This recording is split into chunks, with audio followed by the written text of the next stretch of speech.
Alberta Premier Danielle Smith says more Albertans than ever are thinking about separating from Canada. She says this is because they're frustrated with how Ottawa treats the province, especially when it comes to energy and the economy. At a press conference in Calgary, Smith pointed out that nearly 18% of voters in a recent by-election supported a separatist candidate. She says this shows how serious people are getting. In fact, recent polls say over one-third of Albertans support the idea of separation. Smith believes this feeling could go away if the federal government listens and makes changes. She explained that in the past, Ottawa did change its mind. In the 1980s, when the National Energy Program upset many Albertans, separatist feelings were strong. But once the federal government ended the program, the frustration calmed down.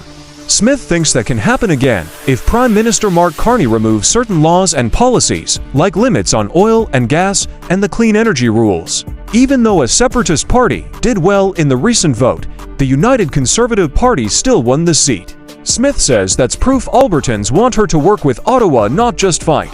She also said if enough people sign a petition, she would allow a vote on separation, even though she doesn't personally support leaving Canada. To help find solutions, Smith created something called the Alberta Next Panel. This group will talk to people across the province and suggest ways to protect Alberta from what she calls hostile policies from Ottawa.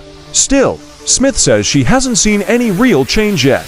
She warned that, unless things improve, the country could face a national unity crisis. But she remains hopeful that Ottawa will start listening soon.